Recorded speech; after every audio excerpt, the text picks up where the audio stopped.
You just turn your forearm on your elbow, like that. Okay? Very gently. Or you go straight, you place the pole to the right, and then you start with the calf, gently, and then you advance your SAS, and you know, to do it, you have to keep all the muscles of your lumbar area tonic, and then the cervicothoracic junction. And you increase the tone, therefore you diminish the movement until he follow you. Take the rein shorter, yeah, and he will slow down, that's normal. However, he can slow down because he push less, okay? And of course he's going to figure that. He's a man, he's smart, eh? We all are like that, and modest. So you tell him with the legs, no, stay active. So but don't bend your knee, just the pressure of the calf. So you minimize, you refine your action. You put the ball to the right, you become taller, yes. And then you give a support with the calf, yes. If you have to do more, touch with the whip, but don't do more legs. Keep very quiet. Remember, under your calf, they have a considerable sensitivity. And if we do too much, we shut off their brain. They have to protect themselves from us. Therefore, legs, it's a theory of the past. Now that we know what happened under our legs, we understand why it's a counterproductive to do that. The whip is there, it's a touch to tell him, hey, you know my legs. Oh, and then place the pole a little bit higher, take the rein shorter, go more straight, place the pole to the right, and go absolutely straight. And there is nothing more difficult than going straight. And, so you control the shoulder, yes, and he's going to lift. Because that's how we correct. Straight, control the rotation, keep the horse on the higher point of the rotation, and therefore they collect. So the straightness brings them to collect. But the real straightness having the shoulder in front of the haunches, that's the kindergarten concept. Of course, that's not. They can be totally crooked with the shoulder in front of the haunches. But the dynamic straightness, you narrow the corridor. You narrow the corridor until you feel rounder, softer, lighter. So you make minute adjustment, keep going straight, yes. And it's going to lift more. And in the same time, your body became very straight, and you open the chest, you work with the cervicothoracic junction. Yeah, like that. Yes. Well, that was outside help. Or, what do you think about it? Then you go straight, and you recreate the calf, the reins adjust, have a contact, the pole right, and up, make him lift, yes. Teeny bit more, yes. Check the pole, a teeny bit more straight, a teeny bit more balance. The calf, the body, yes. Yeah, like that, yes. But keep active, yes. It's okay if he slow down, as long as he keep the activity of the hand leg. He slow down because the thrust created by the hand leg is used for more vertical, less horizontal, consequently slow down, but it's the same thrust. He don't lose activity, he keep activity, he just uses it differently. So as soon as he's going to go up, it's going to be a moment where you feel you will not have to do too much to pick up the trot. He can leave the back, but don't be ready. If he drop the pole, you are going to feel he could not trot. If he crook his spine a little, you are going to feel he could not trot. So you create the straightness, having in mind, I'm going to pick up the trot, but that should not be difficult. So if you feel he leave the back, but he drop the pole, well, you need to take care of that, otherwise he's not going to trot. So keep the pole high, yes, very slow, active and straight, until you feel he grow 10 inches. And then you trot. Well, and then, obviously, he was not totally ready. Therefore, you ask again. The way you are going to pass the transition, now, you stop in 2 seconds. We are going to do a lot of transition because the momentum, the inertia, pushing. Okay? Oh, so you want me to... Yeah. About my health. Yeah, I want you, when you ask him for walk, you ride collected walk. Okay? So you don't think transition, you think collected walk. Because he needs to prepare himself. He needs to change the way he works with the muscles. I was talking about the biceps earlier, remember? He does that with every muscle of his body. You need to prepare.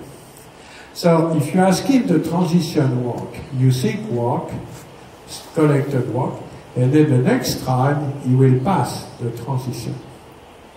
As soon as he passes the transition, his own body weight pushing.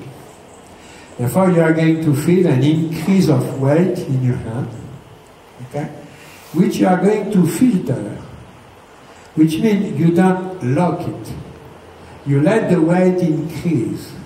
The tone of your muscles, your fingers stay soft, but the tone of your muscles are going to take it. But you don't cut it. You keep moving. Right? You filter the movement. And then with your psoas, abdominal, glute, back, all your body, you filter the same way. In a sense, you want him to convert this inertia, to push him forward into lift. Of course, instead of doing that, he might try that. You control that. Yeah, you control that. So then he's going to figure that his interest will be to convert his own inertia into lift. Okay? So basically, you ride your collected trot, collected walk, and you want that at the first ride, he collect, because you ask him already before he walks. He's going to lose a little, the 2, 3 first ride, a little. And you control it, but you don't cut it. Because if you cut it, he's going to be discouraged, and he's going to dive on the beat. But if you invite him to stay with you, it's easier for him if you control from the back. So not the first time, but after the 6,700 time, he's going to start to think, well, it would be easier to do that. So transition after transition, riding this way, they are going to bring him to think, I need to work more with the back. Instead of diving and pushing, he's going to start to concentrate to work more with the back. Okay? So your transition, that's what you have in mind. The transition is secondary. It's the straightness, the lightness, but all that is going to vary. So the concept of filter, I take the reins, okay, there, and you see my fingers are halfway closed, halfway open, like that, and they stay there. Well, now, hit the reins a little, push, pull, bon. And you feel, and you let go, and then you do it again, big, like that, big, yeah. You say, I give some. You see, the finger gives some. You say, I don't do that. You say, now you do it, and I'm going to resist. Do it. C'est fine. But if I give a little, you say, it's not. Oh, now, you are going to pull gradually, you are the horse, and you pull gradually, with both hands, both, and I resist with my back. You feel it. Okay? Well, now, you release, and I follow you. Okay? Now increase, I follow you with my back. Now release, I follow you. Now I'm going to do it with my arm. You increase, you see? I do it with my arm. Well, now, stay there. I do it with my arm, and gradually, I release my arm, and I do it with my back. Much softer. Now, stay there. Instead of doing it with my back, I do it with my arm. You see? And it's going to pull back. But if you succeed to increase the tone without arriving to contraction, just nuance in tone, it's like a filter. Some of his fault, some of his error goes through, but it's not a wall itself. So then it's going to encourage him to look for more comfort. And he's going to process how to do that. Because when he balances himself, he has to increase the decelerating activity of the hand leg. You have no way to create that.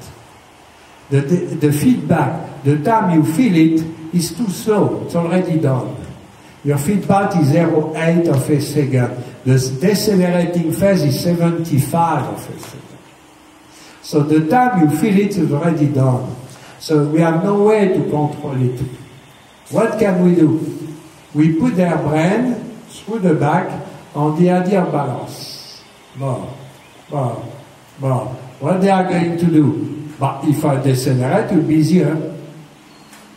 Okay? So by the back, you bring their brain to decide to decelerate longer with the hand leg.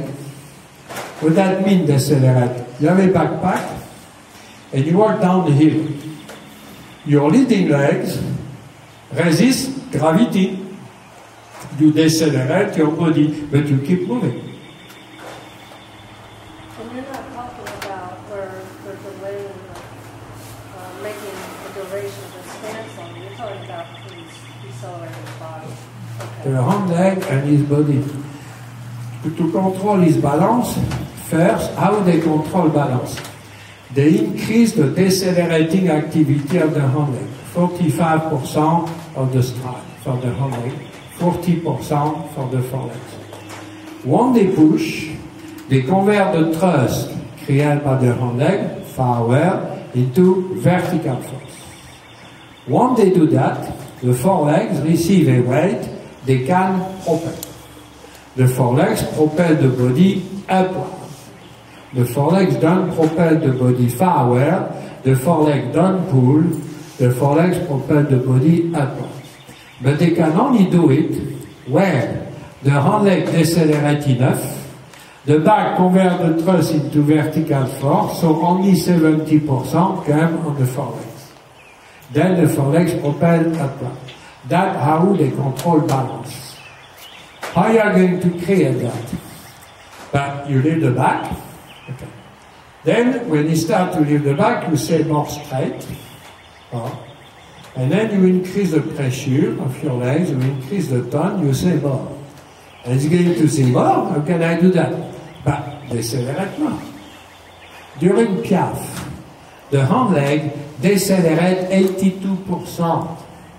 In normal locomotion, the forelegs create 57% of the vertical impulse. The hand leg only 43. Okay? So the idea that the hand leg come under and carry the horse, that was cute. Museum of the horse.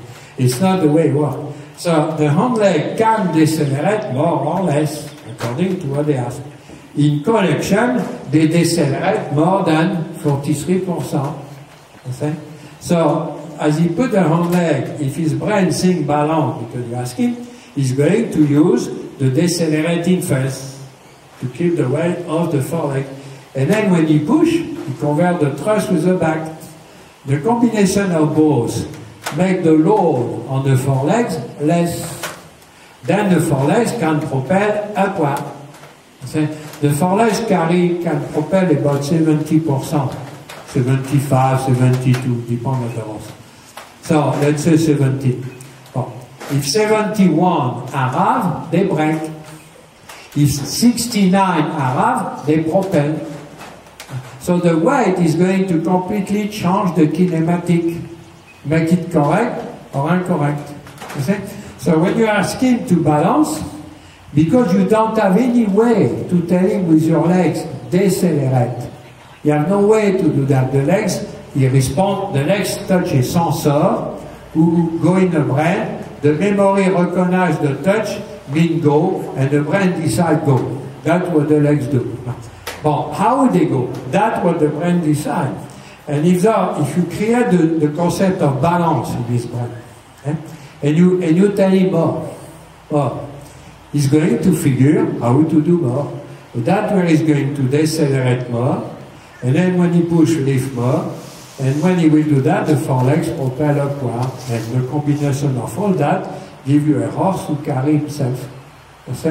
We are far away from the alpha shifting the weight back. That's prehistoric. It's prehistoric. You still have to use alpha, but just to tell him, don't put weight. If you put weight, you have to say, hey, come on. So you have to tell him, very gentle, very quick movement. Personally, I use the whip. I touch them. Oh, come on. They put weight on the beat. What are you doing? And they know, because they live in the moment. So they associate the stimulus to what they are doing at this moment. That's why the whip can do both. If they need activity, puff, they react. If they need weight, puff. It's just a way to say, hey, come on. So